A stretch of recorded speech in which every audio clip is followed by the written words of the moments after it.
E amigos, estamos de volta. Esta noite vamos dar as boas-vindas a um profissional da rádio que eu muito admiro pelo seu grande talento. Podem ouvir diariamente na WJFT, nem sempre em direto, mas através da publicidade, das diversas produções que ele faz para aquela rádio. Mas a rádio é uma paixão de uma vida inteira. Vamos dar as boas-vindas a Carlos Félix. Olá, Carlos, boa noite. Boa noite. Bem-vindo à Hora Quente. Faz-te em casa. Carlos, uma paixão de uma vida inteira, mas é mesmo, não é? Mas é que é mesmo uma vida inteira, é verdade. Começou muito cedo. Uhum. És natural da Graciosa, correto? Sou natural da Terceira. Da Terceira? Da Terceira, exatamente. Mas a infância e a adolescência passada na Graciosa. Na Graciosa. E foi aí que o bichinho da rádio despertou? Sim, o primeiro contacto com a rádio é precisamente na Graciosa. Uhum. Portanto, eu nasci na Ilha Terceira, vivi na Terceira até mais ou menos aos 4 anos. Uhum. E depois o meu pai era graciosense e fomos para a Graciosa mais ou menos à volta dos 4 anos. Uhum. Passo a minha infância e adolescência na Graciosa e depois, no final dos anos 80, é quando se dá a grande revolução, digamos assim, na rádio em Portugal. Começam a aparecer as rádios privadas e também aparece na Graciosa uma rádio privada de uma cooperativa e foi em 89 e eu vou para a rádio, ou tenho o primeiro contacto com a rádio em 1990. Quando é que tu te apercebeste dessa paixão? Eu sei que há alguns que dizem gravava a minha voz em casa, fazer relatos de futebol, fictícios e coisas desse género. A tua história também começa assim em criança? Sim, também, porque com essa explosão, entre aspas, das rádios privadas, começam a surgir várias rádios, nomeadamente nos Açores, o Grupo Horizonte, que tinha várias rádios e que tinha e tem várias rádios em várias ilhas. Uhum.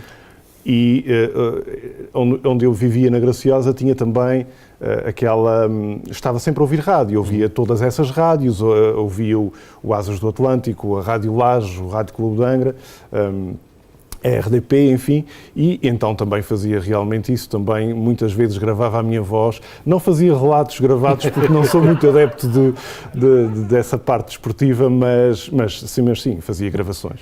O que é que mais desperta o teu interesse pela rádio? O que é que tu mais gostas sobre essa profissão?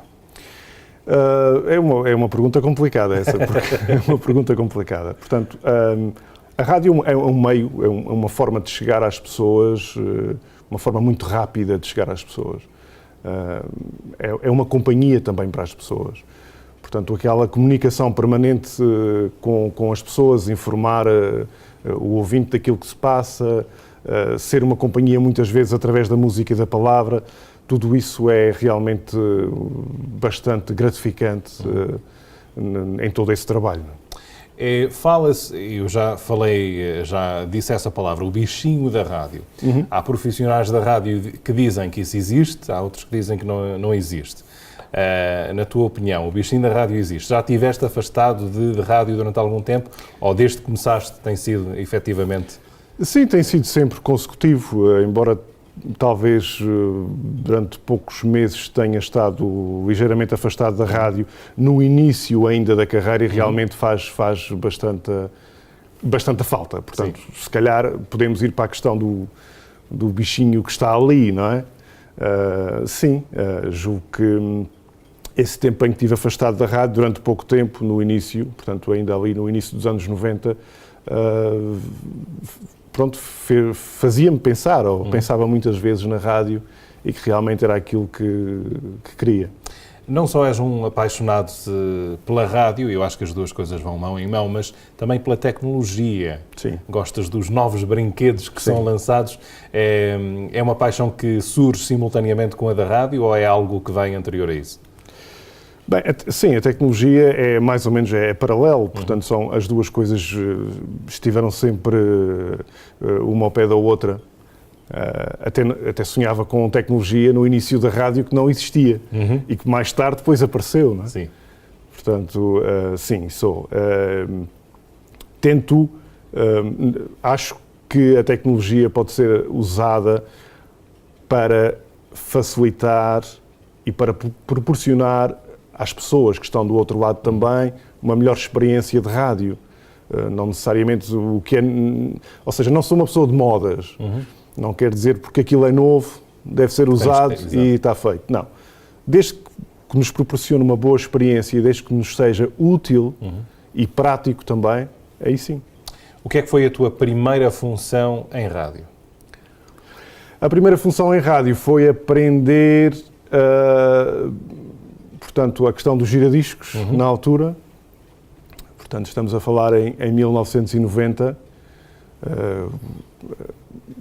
Posso enquadrar melhor a história. Portanto, a Rádio Graciosa tinha 1 ano de vida e havia um programa que se chamava Hoje é Domingo, que era um programa feito, começou inicialmente pelo um colega que já desapareceu, que era o Hélder Medina, e depois juntou-se um outro colega que infelizmente também já desapareceu, que era o Aristides Silva, e eles começam a fazer aquele programa aos domingos à tarde e precisavam de alguém que ajudasse, porque era um programa que dava algum trabalho e era complexo, porque era um programa muito variado, digamos assim, desde discos pedidos a reportagens do exterior, a reportagens dos jogos de futebol, a convidados em estúdio, a grupos que até podiam ir lá tocar ao vivo, e precisava de alguém. O Hélder depois afasta-se naquele primeiro ano, tinha outros problemas, e o Aristides fica sozinho e precisava de alguém.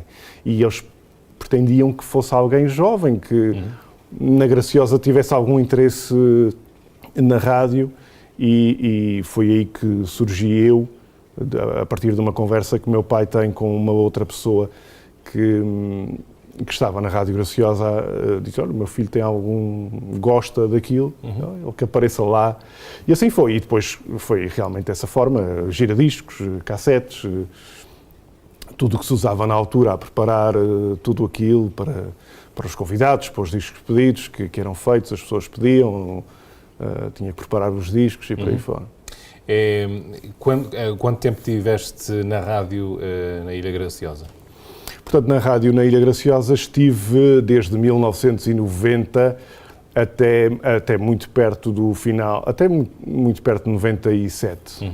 E depois mudaste novamente para a terceira, sim ou não? Exatamente. Depois tenho um convite. Entretanto, durante esse período em que estive na Rádio Graciosa, fui estabelecendo novos contactos.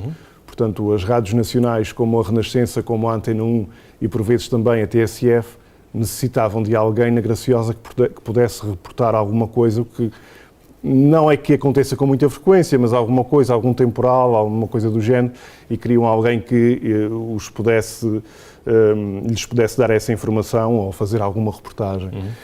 Nessa altura fui fazendo essas reportagens para eles. Depois também houve contacto com rádios aqui nos Estados Unidos, aqui é a LBS, aqui é a SQQ, aqui é a GS, e também ia enviando, e vice-versa, eles também enviavam para lá. Íamos fazendo, porque eu permaneci na Rádio Graciosa depois durante esse tempo todo, e conheci também uma pessoa que chamava-se Paulo Pacheco. Sim. E o Paulo Pacheco era o diretor do grupo da Horizonte, que tinha várias rádios nos Açores, uma pessoa com uma visão de rádio extraordinária, tinha uma capacidade de perceber o que é que o ouvinte queria, antes do ouvinte saber o que queria. Portanto, tinha uma visão extraordinária em rádio, e ele já tinha ido à Graciosa durante esse período, e depois, em 97, é que me faz o convite para ir para a Rádio Horizonte. E depois acabei por ir para a Rádio Horizonte. E entre as duas rádios, qual é que te deu mais gozo nessa profissão? Bem, a Rádio Horizonte já era muito mais profissional do que a Rádio Graciosa, não é? A Rádio Graciosa limitava-se às pessoas que tinha na ilha, e também não tinha, obviamente, meios para ir buscar outro tipo de profissionais. É na Rádio Graciosa que dou os primeiros passos, é na Rádio Horizonte que me torno mais profissional, digamos assim, porque também há novas etapas, há novas coisas que se começam a fazer que antes não se faziam.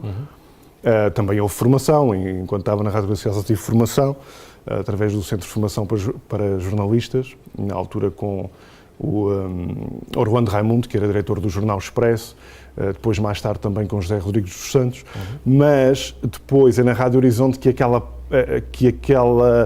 tudo aquilo que se aprende é posto em prática e se explora e se constrói também novas formas de fazer as coisas. Vai-se descobrindo e depois vai-se aperfeiçoando e erra-se e tenta-se melhorar da próxima vez, mas da próxima vez melhoras numa coisa e descobres novos erros e por aí fora.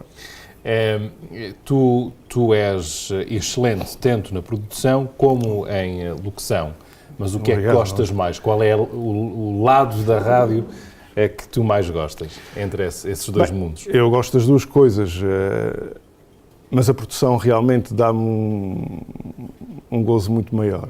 Para já, envolve muito mais do que só falar, não é? Portanto, há ali um outro trabalho que tem que ser, muitas vezes, não é tão espontâneo, tem que ser preparado com mais tempo, leva mais tempo a ser efetuado e realizado. E eu gosto muito da produção. Em termos de locução, que tipo de programas é que tens apresentado ao longo dos anos? Claro, tens a parte do jornalismo, que é a parte que mais desenvolveste, sim? Correto em afirmar isso? Sim, no início, sim, a formação que tive foi nessa área, mas cedo me apercebi que o jornalismo não era bem o que eu queria.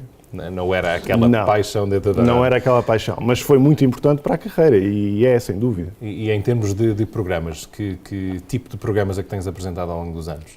Portanto, quando comecei a ter o meu próprio programa na altura, ainda nos anos 90, na Graciosa, fazia um programa mais relacionado com a música tradicional na altura. Depois comecei a fazer um outro programa que já era mais jovem, já havia mais uma música pop. Depois, já na Horizonte também, fiz o programa da manhã durante 8 anos. 8 anos consecutivos a fazer o programa da manhã na Rádio Horizonte. Portanto, era um despertar, não é? O Hora Viva Bom Dia, que foi feito por vários colegas, e eu fiz esse programa durante 8 anos também. Que tinha muita informação durante a manhã. Fiz também o programa Ondas Leves, que era um programa feito no Horizonte, aliás, um dos programas mais antigos da rádio nos Açores, já tem muitos anos. Fiz esse programa também e fiz outros, cheguei a fazer discos pedidos também. Fiz um programa de tauromaquia durante alguns anos, com um colega que já desapareceu, que era o Eduardo Costa. Fazíamos um programa de tauromaquia na Rádio Horizonte durante alguns anos também, quando tínhamos convidados, onde falávamos de tauromaquia. Toda a gente sabe que está muito enraizado na Ilha Terceira, não é? E quem é da Terceira sabe, e nós tínhamos um programa também. Não se falava do IVA naquela altura, não é? Não se falava do IVA naquela altura, exatamente.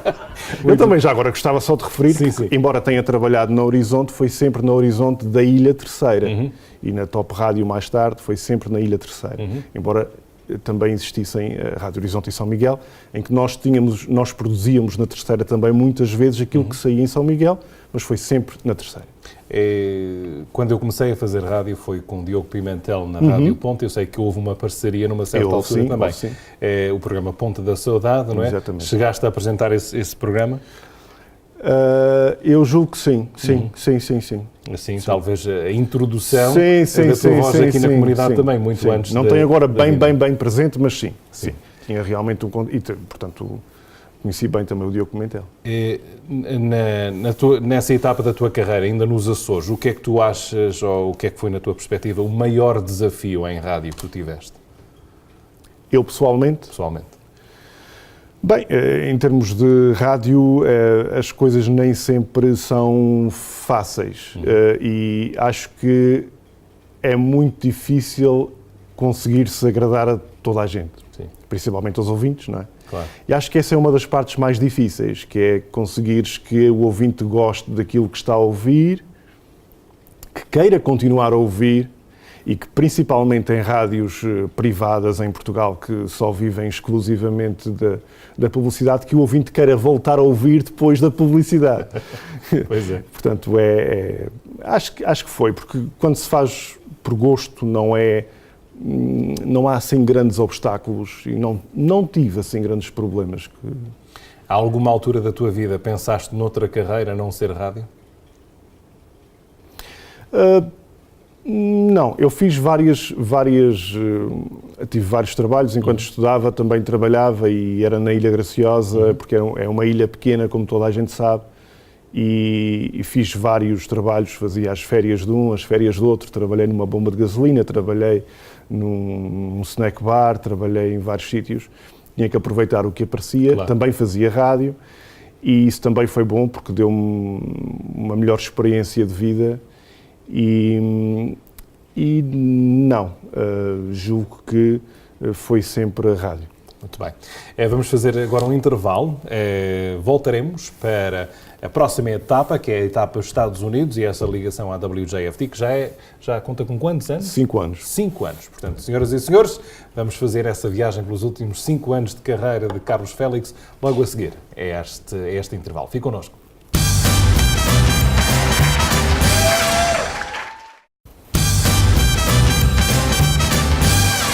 E estamos de volta com Carlos Félix, uma das vozes da WJFD. Esta etapa da sua carreira que começou há 5 anos. Foi precisamente nessa altura que vieste para os Estados Unidos? Exatamente. E foi a convite deles? Exatamente. O que é que te levou a aceitar esse convite? Fazer rádio em português no estrangeiro? Essa é uma boa pergunta. Portanto, é a convite do presidente da rádio, o Dr. Henrique Arruda, que me convida para vir para cá no final de 2012, início de 2013, e realmente eu, enquanto estive na Rádio Horizonte durante 16 anos, tive convites de pelo menos 3 rádios e recusei os convites. Agradeci e recusei, porque estava bem onde estava. Depois surge esse convite inesperado, portanto, inesperado, e acabei por aceitar. Então, porquê que aceitei? Há vários motivos. Para já, o projeto da rádio, da WJFD, é algo interessantíssimo.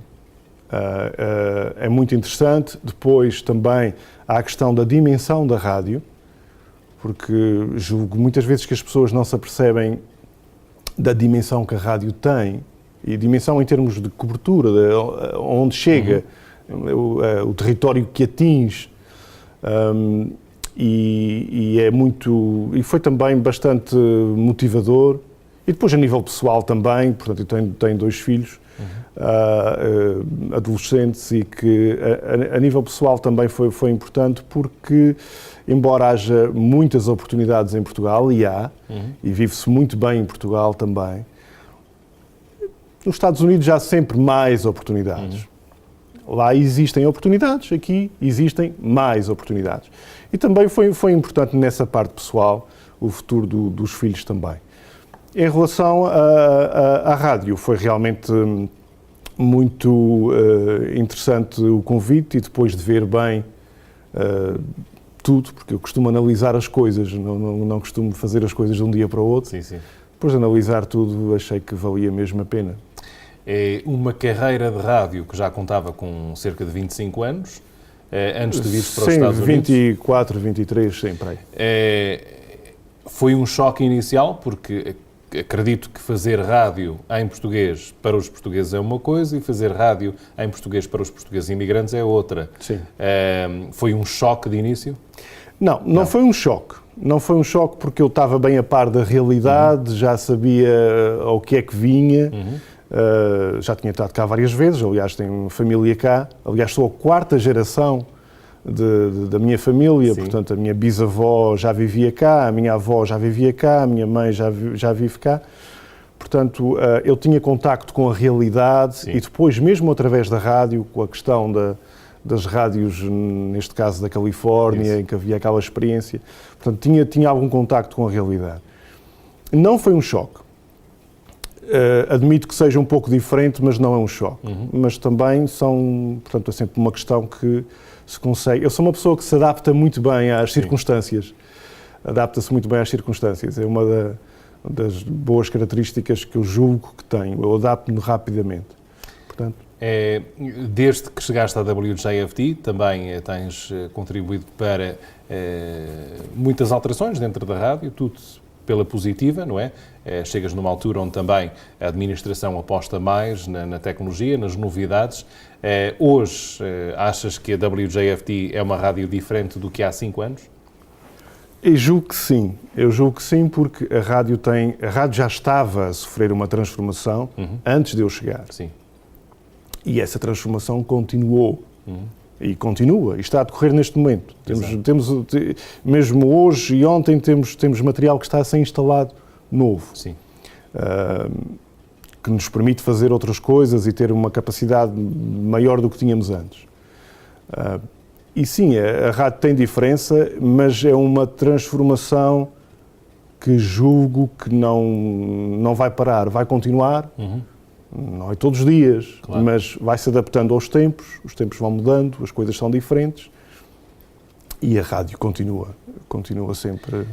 Sendo um profissional já com longa carreira, já várias experiências, várias etapas de rádio, foste acompanhando sempre as evoluções neste ramo.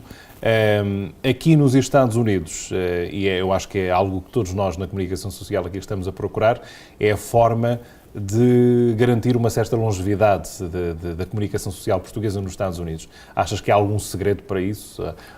O que é que tu achas que é o segredo dessa longevidade?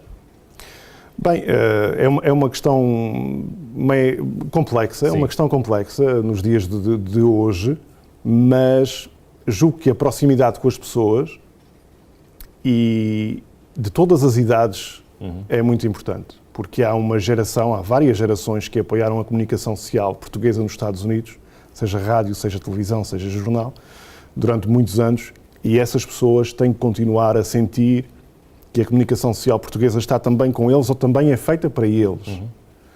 Mas, por outro lado, também há as novas gerações que já não se identificam com algumas das coisas que as gerações anteriores se identificavam. E essas novas gerações também merecem e precisam mesmo que haja conteúdos e formas de fazer, seja rádio, seja televisão, o que fazes aqui, por exemplo, para eles, não é? E julgo que conseguir atrair também as novas gerações, o que na rádio, no caso da rádio, tem acontecido e tem sido uma concretização, tem sido algo que tem resultado bastante. As novas gerações têm-se aproximado muito da rádio. É muito comum termos telefonemas de pessoas até que não conseguem falar bem português, mas ouvem a rádio e querem saber o nome de determinada música para a poderem comprar, porque gostam da música portuguesa, porque gostam dos jogos de futebol. Às vezes podem não perceber tudo o que o relatador está a dizer, porque é tão rápido, mas eles sabem quando é que é gol, não é? Portanto, e depois também há a questão dos eventos, que é onde a rádio está presente, onde transmite, faz exteriores de vários sítios. Tudo isso é muito importante. Julgo que é a proximidade das pessoas e tentar cativar sempre as novas gerações, o que no caso da rádio tem resultado bastante até agora. O que, no fim das contas, acaba por ser o mesmo segredo de sempre, estar próximo das pessoas. Exatamente. Enquanto temos a noção disso, o sucesso é sempre garantido. O que é que tem sido o teu maior desafio já nos Estados Unidos? Já perguntei sobre os Açores, mas já nos Estados Unidos em termos profissionais, claro. Em termos profissionais, é tentar manter-me sempre atualizado. Portanto, a tecnologia avança muito depressa e, como disse no início, não é necessário comprar tudo o que sai, nem tudo o que aparece. Para já também tem um custo, não é? As coisas não caem do céu.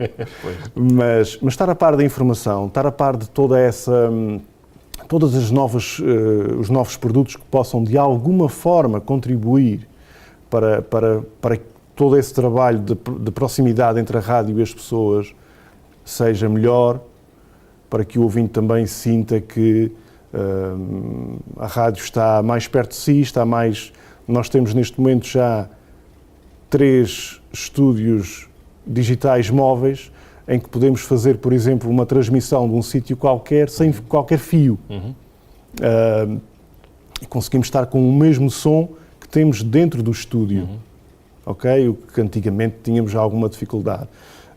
E depois há outros investimentos. Portanto, coisas desse género, em que conseguimos também não só estar próximos das pessoas, mas também dar mais qualidade ao trabalho. Porque o profissionalismo é, na minha opinião, muito importante também, porque também valoriza a própria comunidade. Portanto, se a comunidade, que é riquíssima, que é outra coisa que quem vem de fora se apercebe com mais facilidade do que quem cá está. A comunidade portuguesa nesta área é riquíssima em termos sociais, em termos culturais, nas instituições que tem, seja escolas que ensinam português extracurricular, seja... Nós estamos numa comunidade em que se aprende português no middle school, no high school, nas universidades desta área. Temos clubes sociais, temos clubes recreativos, temos, como já disse, as tais escolas portuguesas que muito trabalho têm desenvolvido. Temos muitos empresários, temos tantas empresas portuguesas nesta área. Uma comunicação social mais profissional e a sério, e digo a sério, portanto, é uma comunicação social que tenta mostrar um trabalho profissional, como é o caso da rádio, como é o caso da televisão, como é o caso do jornal. Tudo isso ainda valoriza mais a comunidade. Ajuda a comunidade por um lado e a comunicação social também é ajudada por outro, porque há sempre um retorno. Portanto, julgo que isso é o mais importante. Agora, passando ao lado mais pessoal, quando chegas aos Estados Unidos, a tua esposa, teus filhos, disseste que são adolescentes. Exatamente. Como foi essa transição para eles? Gostam hoje da América? Gostam hoje da América, sim. Para eles foi relativamente fácil porque eles estavam numa escola onde aprenderam português desde o primeiro ano. Que antigamente em Portugal se chamava a primeira classe. Sim. Portanto, desde o primeiro ano, eles sempre tiveram inglês. Portanto, embora seja o inglês europeu, Sim. há umas ligeiras diferenças, mas a base é a mesma. Portanto, eles sempre tiveram inglês, eles adaptaram-se muito bem. Quando chegaram cá, estavam ainda na idade do middle school. Estiveram no middle school de Dartmouth, hoje estão os dois no high school de Dartmouth.